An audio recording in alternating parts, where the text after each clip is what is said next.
नमो बुद्धाय दोस्तों। दोस्तों, आपने मेरे पिछली सीरीज देखी और उसमें था मनुस्मृति का पर्दाफाश। मैंने मनुस्मृति के जो इम्पोर्टेंट चैप्टर थे, अध्याय थे, उनको आपके सामने रखा। आपका भरपूर समर्थन मिला, इसके लिए धन्यवाद दोस्तों। दोस्तों, आजकल इस समय चल रहा है कुंभ का, और प्रत्येक व्यक्ति कुंभ के बारे में जानना चाहता है, और कुछ आस्थावान लोग हैं वो वहां पर डुबकी भी लगाना चाहते हैं। अभी एक हादसा हुआ कुंभ में, लेकिन श्रद्धालुओं की वहां पहुंचने में संख्या में कोई कमी नहीं आई। लेकिन दोस्तों, कभी आपने सोचा है कि ये कुंभ क्या है? कुंभ की विरासत किसकी है? कुंभ को किसने शुरू किया? कुंभ क्यों लगता है? कभी इसके रूट को आपने जाना या जानने की कोशिश की? अगर आप जानते हैं इसका ऐतिहासिक महत्व क्या है, ये किसने शुरू किया था, क्यों शुरू किया था, तो आप मुझे कमेंट में बताएं। और नहीं जानते हैं तो मैं आज आपके लिए एक टॉपिक लेकर के आया हूं कि कुंभ की विरासत किसकी है।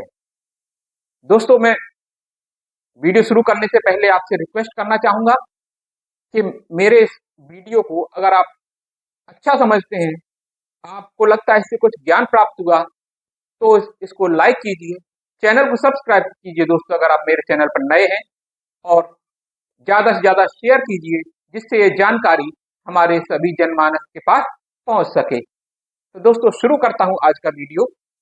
दोस्तों, बौद्ध भिक्षु हुएनसांग, हुएनसांग का नाम तो आपने सुना ही होगा, बचपन में किताबों में पढ़ा होगा। हुएनसांग हुएनसांग एक बौद्ध भिक्षु था जो चीन से भारत में आया था विद्या अध्ययन के लिए और भारत को घूमने के लिए, भ्रमण करने के लिए। दोस्तों, भारत में उस समय यानी कि एक 7वीं शताब्दी में ये हुएनसांग भारत में आया, तो यहाँ पर सिर्फ बौद्ध धर्म का बोलबाला था। जो विश्वविद्यालय थे वो भी बौद्धों के थे, जैसा कि आज खुदाई में पुरातत्व विभाग द्वारा सिद्ध किया जा चुका है। इसको कोई काट नहीं सकता, इसको कोई बदल नहीं सकता। बौद्ध भिक्षु हुएनसांग के निवेदन पर सम्राट हर्षवर्धन ने इलाहाबाद में कुंभ मेले की शुरुआत की थी। आपको आश्चर्य हुआ होगा कि आपको पढ़ाया कुछ जाता है, समझाया कुछ जाता है, सच्चाई कुछ और होती है। दोस्तों, कुंभ मेले की शुरुआत किसने की थी? सम्राट महाराज हर्षवर्धन ने की थी। सम्राट हर्षवर्धन 7वीं शताब्दी में उत्तर भारत के महान बौद्ध शासक थे। उनका शासनकाल 590 से 647 ईस्वी के बीच था। सम्राट हर्षवर्धन हर 5 साल में पवित्र नदियों के संगम पर कुंभ मेले का आयोजन किया करते थे। मेले की शुरुआत भगवान बुद्ध के पूजन वंदन के साथ होती थी। क्या दोस्तों आज ऐसा होता है? सब भूल चुके हैं हमारी विरासत को। आज वो उसका स्वरूप ही कुछ अलग हो गया है, पूरी तरह से बदल दिया गया है और उसका श्रेय कोई और लेता है। तो मेले की शुरुआत किससे होती थी? भगवान बुद्ध के वंदना से शुरुआत होती थी। सम्राट हर्षवर्धन जिस दिन मेले में आते थे उस दिन अपना सभी कुछ धम्म दान के रूप में भिक्षुओं और बौद्ध विहारों को दान कर दिया करते थे। ऐसे महान सम्राट थे हर्षवर्धन। इस दिन को महादान महोत्सव, और जहां हर्षवर्धन अपना सभी कुछ दान करते थे उस भूमि को महादान भूमि कहा जाता था। हुएनसांग ने ही कुंभ मेले का पहला लिखित विवरण दिया था और सम्राट हर्षवर्धन की महान दानशीलता का उल्लेख किया था। हुएनसांग ने इस मेले के दौरान धार्मिक अनुष्ठानों, विशेष रूप से गंगा नदी में स्नान करके और बौद्ध भिक्षुओं द्वारा की जाने वाली पूजा अर्चना का वर्णन किया था। दोस्तों, हालांकि आप जानते हैं, और ये पुरातात्विक जो सबूत मिले हैं उससे भी सिद्ध हो चुका है कि भारत का जो आज हिंदू धर्म है ये कुछ और नहीं, बौद्ध धर्म के महायान शाखा का ही बिगड़ा हुआ रूप है, जो आज इस रूप में आपके सामने दिखाई दे रहा है। जैसे कि लोग कहते हैं भारत से बौद्ध धर्म समाप्त हो गया, पतन हो गया, खत्म हो गया, खत्म नहीं हुआ, बल्कि उसका रूप बदल गया। बौद्ध धर्म आज भी यहाँ है, और बौद्ध धर्म के जो देवी देवता हैं वो भी आज यहीं पर हैं, वो कहीं और नहीं गए हैं। मैं एक वीडियो बनाऊंगा, उसमें आपको बताऊंगा कि बौद्ध धर्म के देवी देवताओं को आज के हिंदू धर्म में किस प्रकार अपना लिया गया, किस प्रकार उनका रूप बदल दिया गया, उसके नाम बदल दिए गए। दोस्तों, अगर आपको कभी पढ़ने का मौका मिले तो आप पढ़िएगा गॉड्स ऑफ नॉर्दर्न बुद्धिज्म। इस पुस्तक में दिया गया है किस प्रकार भारत के पुरातन जो बौद्ध धर्म के देवी देवता थे उनका किस प्रकार रूप था, क्या उनका नाम था, और किस प्रकार की उनकी मूर्तियां थी। तो आप स्वतः ही समझ जाएंगे कि आज वो दिन भारत से गया नहीं, भारत में मौजूद है वो, लेकिन उसका नाम और रूप बदल दिया गया है। ह्वेनसांग संपूर्ण भारत में भ्रमण किया और भगवान बुद्ध से जुड़े सभी स्थलों की यात्रा की और उसका इतिहास अपने यात्रा विवरण में लिखा। ह्वेनसांग प्राचीन भारत के इतिहास का सबसे बड़े स्रोत में से एक हैं। आज जो हमारा इतिहास है वो तोड़ मरोड़ के समय पढ़ाया जाता है, लेकिन जो इतिहास की कड़ियां मिलती हैं भारत की, वो विदेशी जो उस समय यात्री आए थे, जो पढ़ने आए थे भारत में, उनके यात्रा वृतांतों में मिलती हैं। दोस्तों, मेगास्थनीज की इंडिका, अल्बेरोनिस का भारत, ह्वेनसांग, फाहियान, इत्सिंग, इन सब की जो यात्रा वृतांत हैं, वहां से भारत का इतिहास, असली इतिहास हमें पढ़ने को मिलता है। उससे हमें जानकारी मिल रही है कि भारत बुद्धमय था। कुंभ मेले की एक रोचक कहानी बताता हूं आपको। कुंभ मेले या महादान महोत्सव की शुरुआत की एक बहुत ही रोचक कहानी है। कहानी इस तरह है कि सम्राट हर्षवर्धन के समय भिक्षु हिनसांग उत्तर भारत का भ्रमण कर रहे थे, और भ्रमण करते हुए उन्होंने हजारों बौद्ध ग्रंथों का अध्ययन किया और विश्व के शिक्षा का महान केंद्र नालंदा महाविहार के प्रमुख आचार्य भी रहे। उन्होंने हजारों ग्रंथ अपने साथ एकत्रित किए और उन ग्रंथों को चीनी भाषा में अनुवादित किया।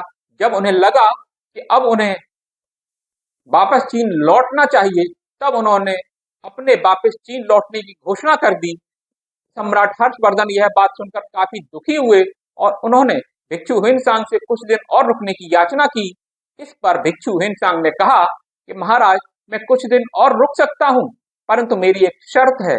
भिक्षु ने कहा, यदि आप महादान का आयोजन करें तो मैं 5 वर्ष और रुक सकता हूं। इस पर सम्राट हर्षवर्धन ने हामी भर दी और यहीं से महादान परंपरा की शुरुआत हुई, और इसी दान के महापर्व को महादान पर्व कहा गया। बाद में इसे कुंभ मेला कहा जाने लगा। महादान पर्व की शुरुआत के बाद सम्राट हर्षवर्धन हर 5 वर्ष में पवित्र नदियों के किनारे आते और वहां पर अपना सब कुछ दान कर देते थे। एक बार की बात है जब सम्राट हर्षवर्धन ने प्रयाग के गंगा यमुना के संगम तट पर अपना सब कुछ दान कर दिया और उनके पास अंग वस्त्र भी नहीं बचा, तब उन्होंने अपनी बहन राज्यश्री से लेकर अंग वस्त्र धारण किया था। ऐसे महान सम्राट थे सम्राट हर्षवर्धन। प्रत्येक 5 वर्ष में सम्राट हर्षवर्धन प्रयाग आते और दानशीलता का पर्व, जिसे महादान पर्व या महामोक्ष परिषद का आयोजन करते थे। दोस्तों, महादान मेले का स्वरूप कैसे बदला, उस पर भी नजर डाल लेते हैं। जिस समय सम्राट हर्षवर्धन के द्वारा महादान पर्व अर्थात आज का कुंभ मेला शुरू किया, उस समय उन संप्रदायों की नींव भी नहीं रखी गई थी जो आज कुंभ मेले पर कब्जा जमाए बैठे हैं, अर्थात शैव और वैष्णव संप्रदाय जो कुंभ मेले के ठेकेदार बन गए हैं। उनकी नींव बहुत बाद में रखी गई। शैव और वैष्णव संप्रदाय की शुरुआत 11वीं और 12वीं शताब्दी में हुई।